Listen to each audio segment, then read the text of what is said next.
बिस्मिल्लाहिर्रहमानिर्रहीम। अस्सलाम वालेकुम। आज हमने स्टार्ट करना है chemistry first year first chapter basic concepts. Basically ये हमारा फिज़िकल केमिस्ट्री के रिलेटेड चैप्टर है। इसके अंदर हमने जो टॉपिक डिस्कस करना है वो है एटम। सबसे पहले हम लेक्चर फ्लो को देख लेते हैं कि हमने लेक्चर को इस हिसाब से लेके चलना है। लेक्चर के अंदर सबसे पहले हम इसकी डेफिनेशन को डिस्कस करेंगे, उसके बाद हम थोड़ा सा हिस्टोरिकल बैकग्राउंड देखेंगे, उसके बाद हम इसके एविडेंस के बारे में बात करेंगे कि एटम की एग्जिस्टेंस जो है उसके बारे में कौन कौन से एविडेंसेस हैं। सबसे पहले हमारे पास डेफिनेशन है, atom is the smallest particle of an element which may और may not exist independently and can take part in a chemical reaction. कि हमारे पास एलिमेंट का सबसे छोटा पार्टिकल जो है वो एटम है, वो इंडिपेंडेंटली रह भी सकता है और नहीं भी रह सकता। इसके दो पोर्शन है यहाँ पे कि वो इंडिपेंडेंट भी हो सकता है और डिपेंडेंट भी हो सकता है। वो इंडिपेंडेंट है या डिपेंडेंट है, दोनों सिचुएशंस के अंदर वो अपना केमिकल रिएक्शन के अंदर रोल ज़रूर प्ले करेगा। ये केमिकल रिएक्शन ज़रूर होगा कि एटम हमारा इंडिपेंडेंट है या डिपेंडेंट है। तो एग्जांपल्स देखते हैं। सबसे पहले हमारे पास एग्जांपल है इंडिपेंडेंट की। जिस तरह हमारे पास हीलियम, नियॉन, आर्गॉन, हमारी जितनी भी नोबल गैसेज हैं इनको हम इनर्ट गैसेज भी बोलते हैं। ये इंडिपेंडेंट है, ये इंडिपेंडेंट रह सकते हैं। क्यों? क्योंकि इनके अंदर जो इनका शेल होता है, आउटर मोस्ट शेल, वो कम्प्लीटली फिल्ड होता है। ये बॉन्डिंग नहीं करती किसी के साथ। बहुत रेयर चांस होते हैं कि अगर ये किसी के साथ बॉन्डिंग करें, इसलिए हम इन्हें इंडिपेंडेंट कहते हैं। ये इंडिपेंडेंट एग्जिस्ट कर सकती हैं। और डिपेंडेंट में हमारे पास आ जाते हैं बाकी जो हमारे पास हाइड्रोजन है, ऑक्सीजन है, नाइट्रोजन वगैरह, ये डिपेंडेंट। क्यों? क्योंकि ये बॉन्ड बनाते हैं स्टेबल रहने के लिए, तो ये डिपेंडेंट है। जो बहुत कम बॉन्ड बनाते हैं या बिल्कुल नहीं बनाते हैं उनको इंडिपेंडेंट बोलते हैं, जो हमारे पास नोबल गैसेज है। हिस्ट्री के बारे में देखते हैं। Concept of atom was given by Greek philosophers. के हमें जो एटम का कंसेप्ट था वो ग्रीक फिलोसफर्स ने दिया था। They thought that all matter composed of small indivisible particles। कि जो मैटर है हमारे पास, जितना भी मैटर है हमारे इर्द गिर्द, वो छोटे छोटे इंडिविजिबल पार्टिकल्स से मिलके बना है। इंडिविजिबल पार्टिकल, इंडिविजिबल का मतलब ये है हमारे पास कि ऐसा हिस्सा, अगर हम किसी चीज़ को डिवाइड करना स्टार्ट करें, लास्ट पे हमारे पास एक छोटा सा पीस बच जाए जिसको हम फर्दर डिवाइड ना कर सकें, उसको हम बोलते हैं इंडिविजिबल। इस तरह के छोटे छोटे इंडिविजिबल पार्टिकल्स से मिलके जितना भी मैटर है वो बना है। ये ग्रीक फिलोसफर्स ने हमें कंसेप्ट दिया। उसके बाद एक ग्रीक साइंटिस्ट थे डेमोक्रिटस।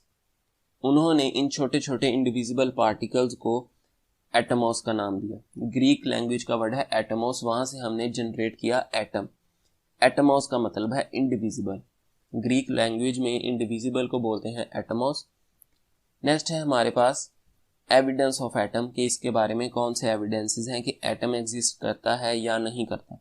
सबसे पहले हमारे पास by simple microscope. In simple microscope we use visible light. Visible light means जो हम देखने के लिए लाइट यूज करते हैं, इसको विजिबल लाइट बोलते हैं सिंपल लैंग्वेज। उसकी जो वेवलेंथ होती है वो 450 टू 750 नैनोमीटर, इसके दरमियान में वेवलेंथ होती है विजिबल लाइट की, और ये एक काफ़ी बड़ी वैल्यू है। लेकिन हमारे पास जो डायामीटर है एटम का वो बहुत स्मॉल है, 0.2 नैनोमीटर। इसका मतलब है कि हम इस विजिबल लाइट से एटम को नहीं देख सकते, क्योंकि एटम जो है वो बहुत छोटा है। एटम अगर एटमिक स्फीयर फॉर्म में है तो उसका डायामीटर 0.2 नैनोमीटर है। ठीक है, तो विजिबल लाइट की वेवलेंथ बहुत ज़्यादा है। इसका मतलब यह है कि हम सिंपल माइक्रोस्कोप से या ऑर्डिनरी माइक्रोस्कोप से एटम को नहीं देख सकते। तो सेकंड क्या है हमारे पास, by electron microscope. Electron microscope के अंदर हम यूज करते हैं इलेक्ट्रॉन बीम को। आप अपनी बुक के अंदर भी देखें तो हमारे पास यहाँ पे एक डायग्राम है, electron microscopic photograph of graphite. Scientist ने क्या किया, ग्रेफाइट के एक पीस को इलेक्ट्रॉन माइक्रोस्कोप के अंदर टेस्ट किया। जब उसके ऊपर इलेक्ट्रॉन बीम पड़ी, उन्होंने ग्रेफाइट के पीस को 15 मिलियन टाइम्स मैग्नीफाई किया। 15 मिलियन टाइम्स मैग्नीफाई करके उसके ओरिजिनल साइज से उसके ऊपर जब इलेक्ट्रॉन बीम पड़ी तो वहाँ पे हमें इस तरह के कुछ बैंड्स नज़र आए, white bands and black bands, जिस तरह आपको ये डायग्राम के अंदर शो हो रहे हैं। इसके अंदर हमारे पास ये जो वाइट बैंड्स हैं ये एटम्स ऑफ कार्बन है, कार्बन के एटम, और उसके बाद हमारे पास ये जो ब्लैक बैंड्स हैं ये एम्प्टी स्पेसेस हैं। ये सारा कुछ उन्होंने जो स्टडी किया ये इलेक्ट्रॉन माइक्रोस्कोप के अंदर किया। अब इसके अंदर यहाँ पे क्वेश्चन ये है कि हमारे पास ये जो वाइट और ब्लैक बैंड्स हैं इसके अंदर कॉन्सेप्ट क्या है, हमें किस तरह पता चला कि जहाँ पे वाइट बैंड है वहाँ पे कार्बन के एटम है और जो ब्लैक बैंड है वो एम्प्टी स्पेसेस है। यहाँ पे कॉन्सेप्ट है हमारे पास excitation and de-excitation of electron, कि जब इलेक्ट्रॉन बीम ग्रेफाइट के ऊपर पड़ी वहाँ पे कार्बन के जो एटम थे उनके इलेक्ट्रॉन ने जो एनर्जी थी वो बीम थी वहाँ से एनर्जी गेन की और अपनी एक्साइटेड स्टेट में चला गया इलेक्ट्रॉन, कार्बन का इलेक्ट्रॉन अपनी एक्साइटेड स्टेट में चला गया। एक्साइटेड स्टेट में जाने के बाद जब उसने वापस अपनी पोजीशन पे आना था, पोजीशन में आने से पहले उसने वो एनर्जी जो गेन की थी उसने एनर्जी लूज कर दी in the form of light. वो एनर्जी जो in the form of light lose की गई उसकी वजह से वहाँ पे हमारे पास वाइट बैंड बन गए। वाइट बैंड बने तो वहाँ पे हमने कहा जहाँ पे वाइट बैंड बने हैं वो हमारे कार्बन के एटम हैं और जहाँ पे एम्प्टी स्पेसेस हैं वहाँ पे कार्बन के एटम नहीं है। ये एक स्टडी थी जो इलेक्ट्रॉन माइक्रोस्कोप के अंदर साइंटिस्ट ने की, जहाँ से हमें एटम के एविडेंसेस कुछ मिले। नेक्स्ट है हमारे पास एक्सरेज स्टडी।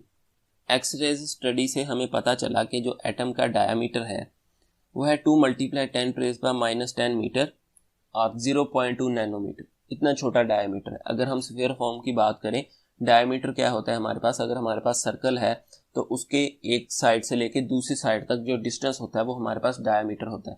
तो एटम का डायमीटर इतना छोटा है। एक्सरे स्टडी ने हमें डायमीटर ऑफ एटम दिया। नेक्स्ट है हमारे पास mass of atom. Mass of atom ranges from 10⁻⁻27 to 10⁻⁻25 kg, कि इनके दरमियान में लाई करते हैं हमारे पास एटम के message. They are often expressed in atomic mass unit, कि हम जो मेजरमेंट करते हैं मैसेज ऑफ एटम की हम एटॉमिक मास यूनिट के अंदर करते हैं। साइंटिस्ट ने एक यूनिट बनाया हुआ, हम केजी या ग्राम के अंदर नहीं करते। ये हमारे पास नेक्स्ट एक टॉपिक है इसी चैप्टर के अंदर, हम वहाँ पे इसे डिटेल से पढ़ेंगे एटॉमिक मास यूनिट। और हमारे पास जो 1 AMU है ये इक्वल होता है 1.66 × 10⁻⁻27 kg के। और यहाँ पे इस वैल्यू से आप अंदाज़ा लगा सकते हैं, जो हमने एविडेंसेस पढ़े एटम के बारे में, स्टूडेंट अंदाज़ा लगा सकता है कि एटम का साइज़ कितना छोटा है। एक और एग्जांपल अगर हम देखें कि अगर आप पेन से पेपर के ऊपर एक डॉट लगाते हैं, ठीक है, एक डॉट लगाया तो उस डॉट के अंदर 20 मिलियन एटम होते हैं। एक डॉट के अंदर, एक सिंगल डॉट के अंदर 20 मिलियन एटम होते हैं। इस बात से आप अंदाज़ा लगा सकते हैं कि एटम को स्टडी करना कितना मुश्किल है। आज का लेक्चर हमारा एटम के बारे में था। नेक्स्ट लेक्चर में इंशाल्लाह हम मॉलिक्यूल के बारे में डिस्कस करेंगे।